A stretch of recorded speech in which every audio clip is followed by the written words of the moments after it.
ಕುಮಾರ್ ಬಂಗಾರಪ್ಪನವರು ಹೇಳಿದ್ದು ಸರಿ ಇದೆ. ಕನ್ನಡಕ ಹಾಕಿದ ಕೂಡಲೇ ಕೂಲಿಂಗ್ ಗ್ಲಾಸ್ ಹಾಕಿದ ಕೂಡಲೇ ಕಲರ್ ಬಟ್ಟೆ ಹಾಕಿದ ಕೂಡಲೇ ಬಂಗಾರಪ್ಪನವರು ಯಡಿಯೂರಪ್ಪನವರು ಕುಮಾರ್ ಬಂಗಾರಪ್ಪನ ಹಾಲಪ್ಪನ ಇಲ್ಲ. ಇವರೆಲ್ಲ ಅಚಾನಕ ಈ ಕಲಾವಿದರು ಇದ್ದಂಗೆ ಏನಾಗಿದೆ ಒಂದೊಂದ್ಸರಿ ಅಂದರೆ, ಈ ನಾಟಕದಲ್ಲಿ ಒಂದೊಂದ್ಸರಿ ಪಾಪ ಕಲಾವಿದರು ಒಂದೊಂದ್ಸರಿ ಅವ್ರಿಗೆ ಏನೋ ಸಮಸ್ಯೆ ಐತೈತಿ, ಅದು ಬಂದಿರಲ್ಲ. ಆ ಸಂದರ್ಭದಲ್ಲಿ ನನ್ನಂತವ್ರು ಅದು ಬೇರೆ ಅಲ್ಲೇ ಇದ್ದಂಥವ್ರನ್ನ ಆ ತಾತ್ಕಾಲಿಕ ಬಣ್ಣ ಹಚ್ಚಿ ಅವ್ರನ್ನೇನೋ ಮಾಡಿ ಕೊಡ್ತಾರೆ. ಇದು ಇವರೆಲ್ಲ ಶಾಸಕರಾಗಿದ್ದು ಈ ರೀತಿ. ಬಂಗಾರಪ್ಪನವರೆಲ್ಲ ಬಂದಿರೋದು ಹೆಂಗೆ ಅಂದರೆ, ಹೋರಾಟದಿಂದ ಬಂದಂಥವ್ರು. ಈ ಜಿಲ್ಲೆಗೆ, ರಾಜ್ಯಕ್ಕೆ, ದೇಶದ ಹಿತದೃಷ್ಟಿಯಿಂದ ಯಡಿಯೂರಪ್ಪನವರಂಥವರೆಲ್ಲ ಚಿಂತನೆ ಇದ್ದಂಥ ಬಂದಂಥವ್ರು. ಇವತ್ತು ಸಂಸದರು ಸಹ, ರಾಘಣ್ಣನವರು ಸಹ ಅದೇ ರೀತಿ ಇದ್ದಂಥವ್ರು. ಇವರೆಲ್ಲ ಮೊನ್ನೆ ಯಾವ್ಯಾವ ಕಾರಣಕ್ಕೋಸ್ಕರ ಗೆದ್ದರು. ಹಿಂದೂ ಸಹ ಬಂಗಾರಪ್ಪನವ್ರು ಬಂದು ಟಿಕೆಟ್ ಕೊಡ್ತಾರೆ. ಬಂಗಾರಪ್ಪನವರು ವಿರುದ್ಧನೇ 2 ವರ್ಷಕ್ಕೆ ಹೋಗಿದ್ರೆ, ಇವರು ಅಧಿಕಾರ ಮತ್ತು ಹಣ ಸಿಗುತ್ತೆ ಅಂದರೆ ಯಾರ ವಿರುದ್ಧನೂ ಹೋಗ್ತಾರೆ.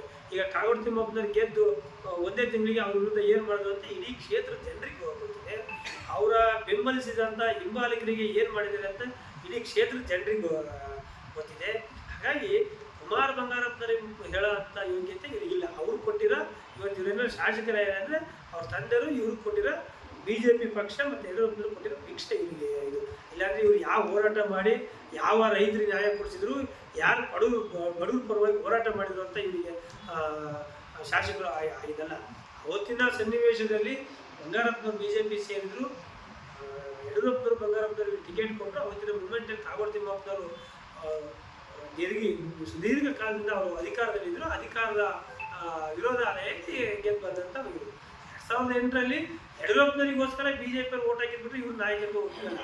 ಮೊನ್ನೇನು ಎಲ್ಲೋ ಒಂದು ಕಡೆ BJPಯ ಸಣ್ಣ ಪುಟ್ಟ ತಪ್ಪುಗಳು ಆಗಿರೋದ್ರಿಂದ ಕಾಂಗ್ರೆಸ್ಸಿಗೆ ಇಲ್ಲಿ ಅನುಕೂಲ ಆಗಿಬಿಟ್ರೆ ಮತ್ತೆ ಬೇರೆ ಏನಿಲ್ಲ. ಅದರಲ್ಲೂ ಕಾಗೋಡು ತಿಮ್ಮಪ್ಪನವ್ರು ರಾಜಕೀಯ ನಿವೃತ್ತಿ ಆದರೂ ಅನ್ನೋ ಒಂದೇ ಕಾರಣಕ್ಕಾಗಿ ಕಾಗೋಡು ತಿಮ್ಮಪ್ಪನವ್ರು ಬೆಂಬಲಿಸಿದಕ್ಕೋಸ್ಕರ ಒಂದಿಷ್ಟು ಜನ ಅವತ್ತು ನಾವು ಕಾಗೋಡು ತಿಮ್ಮಪ್ಪನವ್ರ ಅಭ್ಯರ್ಥಿ ಆಗಬೇಕು ಅಂತೇಳಿ ಇಡೀ ವಿಧಾನಸಭಾ ಕ್ಷೇತ್ರದಲ್ಲಿ ಸಂಘಟನೆ ಮಾಡಿದ್ರು ಕಾಂಗ್ರೆಸ್ ಸಂಘಟನೆ. ಎಲ್ಲ ಒಂದು ಕಡೆ ಅವರಿಗೆ ಅದು ಅನುಕೂಲ ಆಗಿಬಿಟ್ರೆ ಬೇರೆ ಯಾವುದೇ ಇವ್ರು ಹೋರಾಟ ಮಾಡಿ ಸಂಘಟನೆ ಮಾಡಿದ ಪಕ್ಷ ಅಲ್ಲ.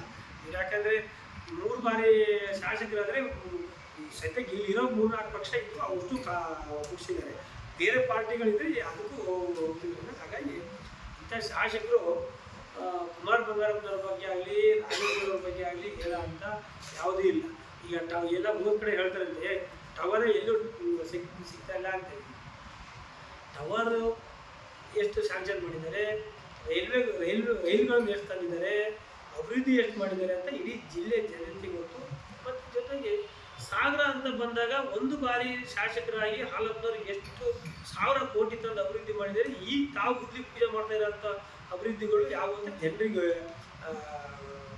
ಗೊತ್ತಿದೆ. ತಾವು ಹಿಂದೆ 3 ಬಾರಿ 2008ರಿಂದ 2013 ತನಕ ಇದೇ BJPಯಲ್ಲೇ ಸರ್ಕಾರ ಇತ್ತು. ಯಡಿಯೂರಪ್ಪನವರು ಮುಖ್ಯಮಂತ್ರಿ ಇತ್ತು. ಮತ್ತು ಬದಲಾವಣೆ ಆದರೂ ಸಹ 5 ವರ್ಷದ BJP ಸರ್ಕಾರ ಇತ್ತು. ಅಂಥ ಸಂದರ್ಭದಲ್ಲಿ ಅದೇ ಪಾರ್ಟಿಯಲ್ಲಿ ಇವರು ಶಾಸಕರು ಇದ್ದರು. ತಾವು 5 ವರ್ಷ ಏನು ಮಾಡಿದ್ರಿ, ಎಷ್ಟು ಅನುದಾನ ಅಂತಂದರೆ ತಾವು ಸ್ವಂತ ಸ್ವಾರ್ಥಕ್ಕೋಸ್ಕರ, ತಮ್ಮ ಲಾಭಕ್ಕೋಸ್ಕರ ಇರೋಂಥ ಪಕ್ಷದ ಮುಖ್ಯಮಂತ್ರಿಗಳನ್ನ ವಿರುದ್ಧ, ಪಾರ್ಟಿ ವಿರುದ್ಧ ಹೋಗಿ ಸ್ವಾರ್ಥಕ್ಕೋಸ್ಕರ ಲಾಭ ಮಾಡ್ಕೊಂಡು ಬಿಟ್ಟರೆ ಈ ಕ್ಷೇತ್ರದ ಬಗ್ಗೆ ನೀವೇನು ಒಂದಿಸಲು ಚಿಂತನೆ ಮಾಡಿ ಅಭಿವೃದ್ಧಿ ಬಗ್ಗೆ ಯೋಚನೆ ಮಾಡಿದೆ ಅಂತ ಅಲ್ಲ. ತಾವು ಅವತ್ತು ಸರ್ಕಾರ 5 ವರ್ಷ ಇದ್ದಿದ್ರಿ. ಆದರೆ ಹಾಲಪ್ಪನವ್ರು ಮೊನ್ನೆ 5 ವರ್ಷದಲ್ಲಿ 2 ವರ್ಷ ಕೊರೋನಾ ಬಂತು. ಉಳಿದಂಥ 3 ವರ್ಷದಲ್ಲಿ ಅವರು ಅಭಿವೃದ್ಧಿ ಮಾಡಿ ಸಾಬೀತುಪಡಿಸಿದ್ದಾರೆ ಒಬ್ಬ ಶಾಸಕರು ಏನು ಮಾಡ್ಬೋದು ಅಂತ. ಹಾಲಪ್ಪನವ್ರ ಬಗ್ಗೆ ಆಗಲಿ, ಸಂಸದರ ಬಗ್ಗೆ ಆಗಲಿ, ಅಥವಾ ಯಾರ ಬಗ್ಗೆ ಹೇಳೋಕ್ಕೆ ಈ ಕ್ಷೇತ್ರದ ಶಾಸಕರಿಗೆ ನೈತಿಕತೆ ಇಲ್ಲ. ಇವರೆಲ್ಲ ಹೆಂಗಂದರೆ ಕಲಾವಿದರು ಬಂದಾಗೆ, ಯಾವ ಕಲಾವಿದರು ಇಲ್ದಾಗ ಮಧ್ಯಾಂತರ ಕಲಾವಿದರು ಬಂದಾಗಿ ಹೋದಾಗೆ ಮೊನ್ನೆ ಕಾಗೋಡು ತಿಮ್ಮಪ್ಪನವ್ರ ನಿವೃತ್ತಿ ಆಯ್ತಾಗಿ ಇಲ್ಲಿ ಮತ್ತೊಬ್ಬ ಕಾಂಗ್ರೆಸ್ಸಿನ ನಾಯಕರು ಇಲ್ಲ ಒಂದು ಕಡೆ ಸಂದರ್ಭದಲ್ಲಿ ಅವರ ಪುತ್ರಿ ಅವರು ಇದ್ದರು. ಕಾಗೋಡು ತಿಮ್ಮಪ್ಪನವರು ನಿವೃತ್ತಿ ಆದ ಸಂದರ್ಭದಲ್ಲಿ ಎಲ್ಲೋ ಒಂದು ಕಡೆ ಅವರಿಗೆ ಟಿಕೆಟ್ ಸಿಕ್ತು. ಸಂಘಟನೆ ಮಾಡಿಟ್ಟ ಸಂದರ್ಭದಲ್ಲಿ ಗೆದ್ದಿದ್ದಾರೆ ಅಷ್ಟೇ ಬಿಟ್ಟರೆ ಬೇರೆ. ಸಭೆ ಇತ್ತು, ಅಭ್ಯರ್ಥಿ ಪರ ಪ್ರಚಾರ ಮಾಡುವಂಥ ಸಂದರ್ಭದಲ್ಲಿ ಭಾಷಣ ಮಾಡಿದ್ದಾರೆ. ಅನೇಕ ವಿಷಯಗಳನ್ನು ಹೇಳಿದ್ದಾರೆ. ಆದರೆ ಹಿಂದಿನಂಥ ಕಾಮಗಾರಿಗಳನ್ನು ಶಾಸಕರು ಹಾಲಪ್ಪನವ್ರು ಏನು ನಮ್ಮ ನಾಯಕರು ತಂದಿದ್ರು ಆ ಕಾಮಗಾರಿಗಳಿಂದೇ ಬಿಟ್ಟರೆ ಮತ್ತೆ ಬೇರೆ ಯಾವುದೂ ಗೊತ್ತಾಗಿಲ್ಲ. ಇನ್ನೊಂದು ಕಡೆ ಮಾತಾಡ್ತಾ ಹೇಳಿದ್ದಾರೆ, ಮರಳು ಮತ್ತು ಏನು ಮಣ್ಣು ಮರಳು ಏನು ಅಕ್ರಮ ನಡೀತಾ ಇದ್ದಾವೆ, ಕಾರ್ಯಕ್ರಮ ನಡೀತಾ ಇದ್ದಾವೆ.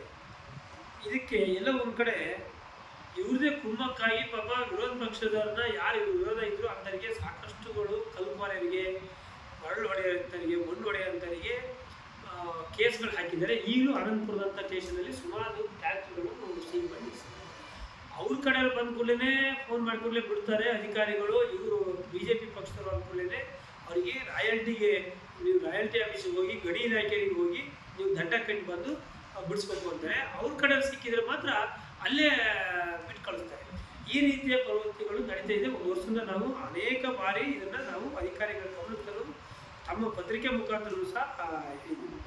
ಆದರೆ ಅದು ಅಲ್ಲಿ ನಿಂತಿಲ್ಲ, ಮುಂದುವರೆದಿದೆ. ಯಾಕೆ ಮುಂದುವರೆದಿದೆ ಅಂದರೆ ನಿನ್ನೆ ಒಬ್ಬ ಶಾಸಕರು ಭಾಷಣದಲ್ಲಿ ಹೇಳಿದ್ದಾರೆ, ಹಿಂದೆ ಹಾಲಮ್ಮನವ್ರ ಕಡೆ ಹೊಡ್ಕೊಂಡಿರೋದು BJP ಅವರು, ಅದಕ್ಕೋಸ್ಕರ ನಾವು ನಮ್ಮ ಕಾಂಗ್ರೆಸ್ನ ಹೊಡ್ಕೊಳ್ಳಿ ಬಿಡು ಅದಕ್ಕೆ ನಾನು ಹೇಳಿದ್ದೀನಿ.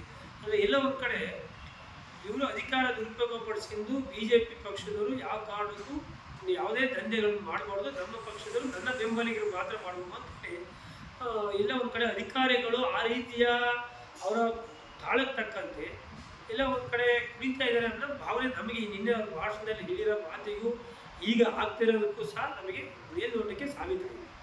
ಆ ಕಾರಣಕ್ಕೋಸ್ಕರ ಚುನಾವಣಾಧಿಕಾರಿಗಳು ಶಾಸಕರ ಮೇಲೆ ನೇರವಾಗಿ ಅವರು ಓಪನ್ ಸ್ಪೀಚಲ್ಲಿ ಹೇಳಿರೋದ್ರಿಂದ ಎಲ್ಲ ಒಂದು ಕಡೆ ನೀತಿ ಸಂಹಿತೆ ಉಲ್ಲಂಘನೆ ಆಗಿದೆ ಮತ್ತು ನೇರವಾಗಿ ಅಧಿಕಾರದ ದುರ್ಬಳಕೆ ಆಗಿದೆ.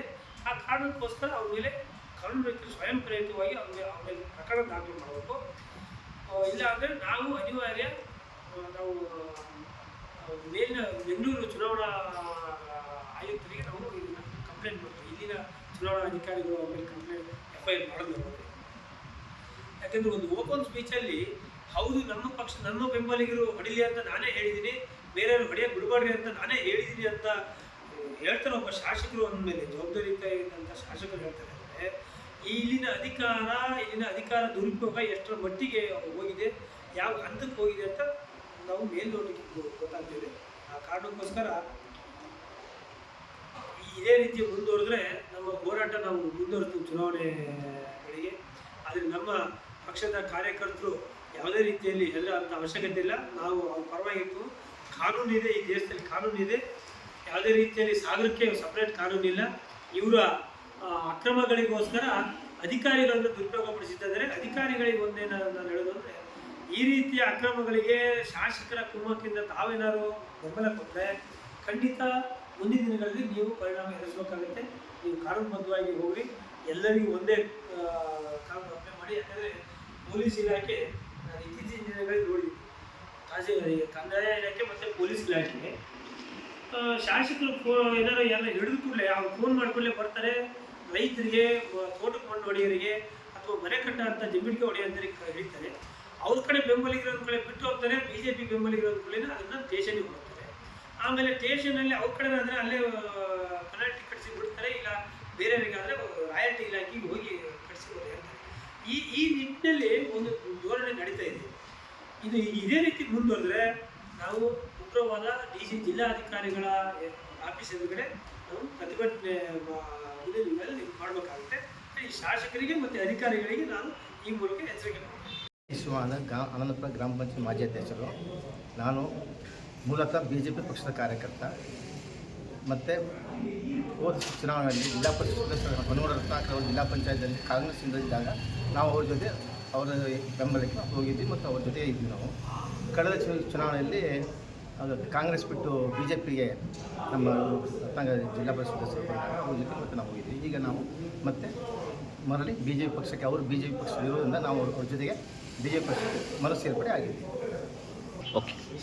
ಈ ನಮಗೆ ಲೋಕಸಭಾ ಸದಸ್ಯರಾದ ಶ್ರೀ ರಾಘವೇಂದ್ರ ಅವರು ಹೆಚ್ಚಿನ ಕೆಲಸ ಮಾಡಿರೋದ್ರಿಂದ ಮತ್ತು ನಮ್ಮ ದೇಶಕ್ಕೆ ಮೋದಿಜಿಯವರು ಪ್ರಧಾನಮಂತ್ರಿ ಆಗಬೇಕು ಅಂದರೆ ನಾವು ಈ ಸಾರಿ ಮತ್ತೆ ಸಂಘಟನೆ ಈ ಭಾಗದಲ್ಲಿ BJP ಪಕ್ಷ ಸಂಘಟನೆ ಮಾಡಿ ಲೋಕಸಭಾ ಸದಸ್ಯರಾಗಿದ್ದರೆ ರಾಘವೇಂದ್ರ ಅವರನ್ನು ಅತಿ ಹೆಚ್ಚಿನ ಮಂತ್ರಿಗಳನ್ನು ಗೆಲ್ಲಿಸಬೇಕಾಗಿ ನಾವು ಸಂಘಟನೆ ಮಾಡುವ ಮುಖಾಂತರ ಮತ್ತು ಪಕ್ಷದಲ್ಲಿ ಕೆಲಸ ಮಾಡಲಿಕ್ಕೆ ಕರೀತೀವಿ.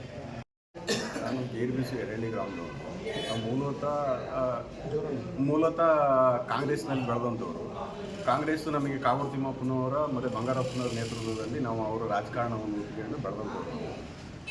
ಈಗ ಇತ್ತೀಚಿನ ದಿನಗಳಲ್ಲಿ ಮೊನ್ನೆ ಎಲೆಕ್ಷನ್ ಆದ ನಂತರದಲ್ಲಿ ನಮಗೆ ಇಲ್ಲಿಯ ಸ್ಥಳೀಯ ಕಾರ್ಯಕರ್ತರು ಮತ್ತು ನಮ್ಮ ಗೋಪಾಲಕೃಷ್ಣ ಅವರ ನಮ್ಮ ಬಗ್ಗೆ ಸ್ವಲ್ಪ ನಡವಳಿಕೆ ಸರಿಯಾಗಿ ಕಾಣದೇ ಇರೋದ್ರಿಂದ ನಾವು ಈ ದಿನ ನಮ್ಮ ಸ್ಥಳೀಯ ಮುಖಂಡರಾದಂಥ ಹೊನಗೋಡು ರತ್ನಾಕರ್ ಅವರು ಮತ್ತು ಹಾಲಪ್ಪನವ್ರ ನೇತೃತ್ವದಲ್ಲಿ ನಾವು BJPಯನ್ನು ಸೇರ್ಪಡೆ ಮಾಡ್ತಾಯಿದ್ದೀವಿ.